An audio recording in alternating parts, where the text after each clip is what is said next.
নমস্কার, আমার নাম আহমদ রাজা খান, নোডাল ডিস্ট্রিক্ট মালদা, জেলা মালদা, রাজ্য পশ্চিমবঙ্গ। আসুন, আজ আমরা এমন এক ভারতের স্বপ্ন দেখি যেটি বিকশিত ভারত 2047-এর ওপরে নির্ভরশীল।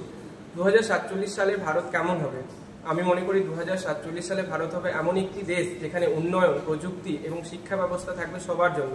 2047-এ ভারত হবে এমন একটি দেশ যেখানে পরিবেশ বান্ধব, পরিবেশ, প্রকৃতি সব থাকবে একদম পরিষ্কার। আমি মনে করি 2047 সালের ভারত হবে এমন একটি দেশ যেখানে নারী ব্যবস্থা থাকবে সর্বোত্তম।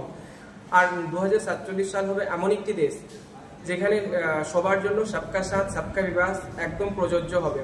আসুন আমরা এই স্বপ্নটাকে বাস্তবায়িত করি। আর এই স্বপ্নের পথে আমি আরো কিছু বলতে চাই।